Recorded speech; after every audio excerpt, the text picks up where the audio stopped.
السلام علیکم، میں ہوں بنتے ایوب۔ تو آج ہم بات کریں گے زنا کے بارے میں کہ اللہ پاک نے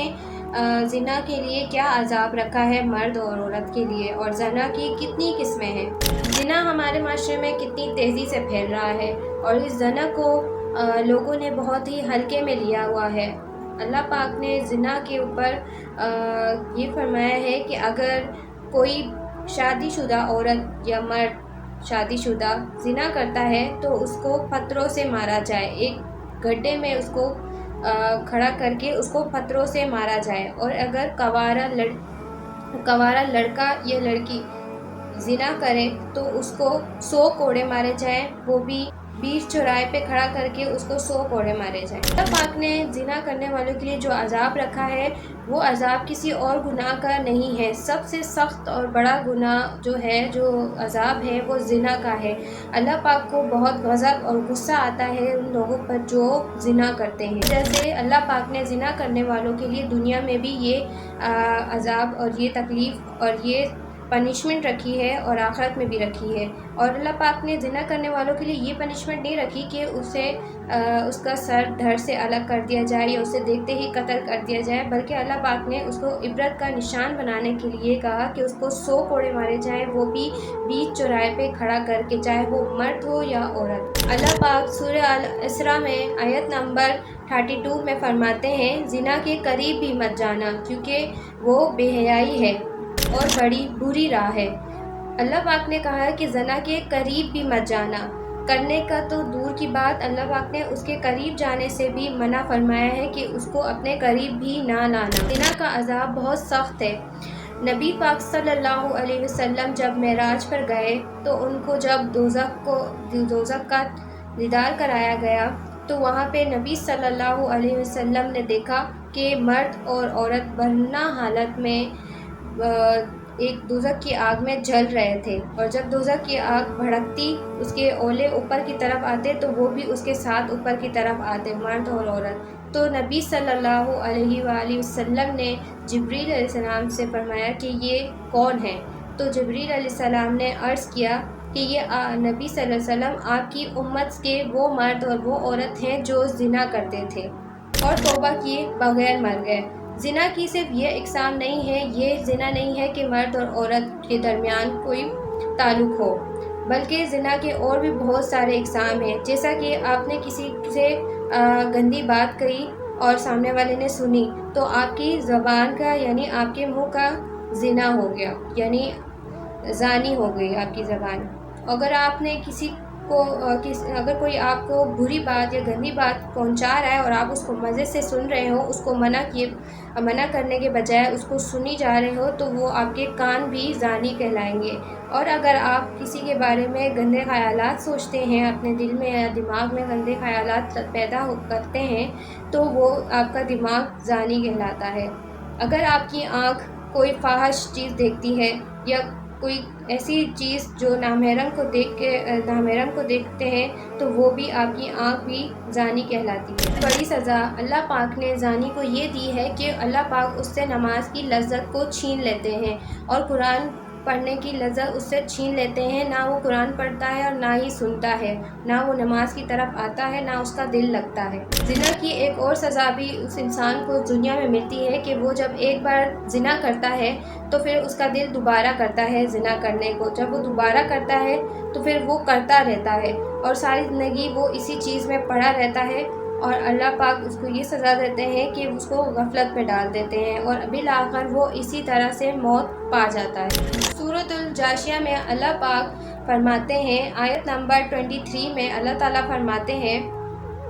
بھلا تم نے اس شخص کو دیکھا جس نے اپنی خواہش کو اپنا معبود بنا رکھا ہے اور باوجود جاننے اور بوجھنے کے گمراہ ہو رہا ہے، تو اللہ نے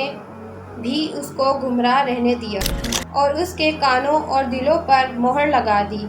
اور اس کی آنکھ پر پردہ ڈال دیا، اب اللہ کے سوا اس کو کون راہ پر لا سکتا ہے؟ تو اللہ پاک ایسے گمراہ لوگ کو گمراہی میں ہی چھوڑ دیتا ہے، جو اپنے جانتے پوچھتے ہوئے سب چیزوں کا پتہ ہوتے ہوئے بھی اپنی خواہشات کا غلام بن کے اپنے نفس پہ قابو نہیں پاتا اور صبر نہیں کرتا اور اپنے نفس کی غلامی کرتا ہے، تو ایسے لوگوں کو اللہ پاک اندھا گنگا اور بہرا کر کے اس دنیا میں غفلت میں ہی چھوڑ دیتے ہیں۔ زنا کرتے ہیں ان کے چہرے سے اللہ پاک نور کو چھین لیتا ہے، ان کے چہرے سے نور ختم ہو جاتا ہے اور ان کی زندگی میں سکون ختم ہو جاتا ہے، اور ان کی اپنی جو زندگی ہوتی ہے وہ تنگ ہونے لگ جاتی ہے، ان پہ تنگ پڑ جاتی ہے، اور وہ ڈپریشن اور انگزائٹی جیسے بیماریاں اور دماغی بیماریوں کا شکار ہو جاتے ہیں۔ اور جو بیہودہ قسم کی بکس اور ناولس پڑھتے ہیں تو وہ کہتے ہیں کہ ہم تو صرف پڑھ رہے ہیں، ہمیں تو گناہ نہیں ملے گا کیونکہ ہمیں تو پڑھ رہے ہیں، نعوذ باللہ ہم کوئی مووی یا فلم یا ڈرامہ تو نہیں دیکھ رہے جس میں فحاشی دیکھ رہے ہوں، ہم تو صرف پڑھ رہے ہیں۔ تو ان کی انفارمیشن کے لیے بتا دوں کہ پڑھنے سے جو ہے آپ لاؤڈلی کبھی نہیں پڑھتے ایسی چیزیں، تو آپ کا جو دماغ ہے وہ اس چیز کو پڑھ رہا ہوتا ہے۔ اگر آپ کا دماغ اگر اس چیز کو پڑھ رہا ہے تو آپ کے دماغ میں ایک امیج بن گئی ہے، اور آپ اس چیز کو امیجنیشن میں لے جاتے ہیں، اور آپ جو پڑھ رہے ہوتے ہیں وہ ساتھ ساتھ آپ امیجن بھی کر رہے ہوتے ہیں۔ تو اس طرح سے آپ کی آنکھ اور آپ کا دماغ بھی جو ہے زنا کی طرف جاتا ہے، اور آپ کے دل میں ڈیزائرز پیدا ہوتے ہیں، غلط ڈیزائرز پیدا ہوتے ہیں، اور دماغ اور آنکھ کا تعلق دل سے ہوتا ہے۔ اگر آپ ایسی چیزوں کا انتخاب کریں گے، ایسی چیزیں پڑھیں گے، ایسی ناولس پڑھیں گے، ایسی بکس پڑھیں گے جس کے اندر فحاشی ہو، جس میں زنا کا ہو، جو آپ کو غلط راہ پہ لے کر جا رہا ہو، تو پھر انڈائریکٹلی آپ جو ہے آپ کا دل اور آپ کے دماغ اور آنکھ وہ زانی کہلائے گی۔ ایک بہت پرانا واقعہ ہے کہ ایک مرتبہ ایک عورت رات کے پہر اپنا گھر کا جو پتہ تھا وہ بھول چکی تھی، اور ہر طرف اندھیرا تھا، تو اس نے دیکھا کہ دور پار ایک مسجد ہے، تو اس کے دل میں خیال آیا کہ کیا آج رات میں یہیں پہ ٹھہر جاتی ہوں اور صبح ہوتے ہی میں یہاں سے چلی جاؤں گی۔ تو وہ جب اس مسجد میں جاتی ہے تو ایک وہاں پہ آدمی ہوتا ہے، نوجوان ہوتا ہے، جو مسجد کی رکھوالی اور دیکھ بھال کے لیے ہوتا ہے، تو وہ اس آدمی سے کہتی ہے کہ مجھے آج رات یہاں رہنے کی اجازت دیں۔ پہلے تو وہ آدمی اس چیز پہ راضی نہیں ہوتا، پر وہ جب دیکھتا ہے کہ وہ اکیلی ہے تو اگر اس کو کچھ ہو گیا یا اس کے ساتھ کچھ ہو گیا تو وہ اس کا گناہ اس پہ نہ آ جائے، تو وہ اسے وہاں ٹھہرنے کی اجازت دے دیتا ہے۔ تو جب وہ وہاں پہ اجازت دے دیتا ہے اس کو رہنے کی، تو جو عورت ہے ساری رات سو نہیں پاتی، کیونکہ وہ آدمی کو دیکھتی رہتی ہے کہ وہ ساری رات اپنا ہاتھ آگ کے اندر رکھ کے جلاتا اور پھر واپس سے کھینچ لیتا، پھر آگ کی طرف لے کر جاتا، تھوڑی دیر رکھتا، اور جب وہ ہاتھ اس کا جلنے لگتا تو وہ پھر پیچھے کرتا۔ ساری رات مسلسل یہی ہوتا رہا، اور وہ عورت سو نہ سکی اور اس کو ہی دیکھتی رہی، اور صبح ہوتے ہی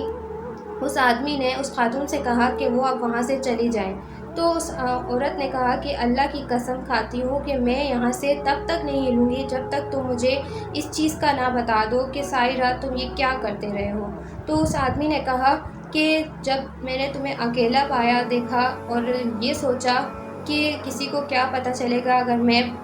برا خیال جو ہے آپ کے ساتھ کچھ غلط کروں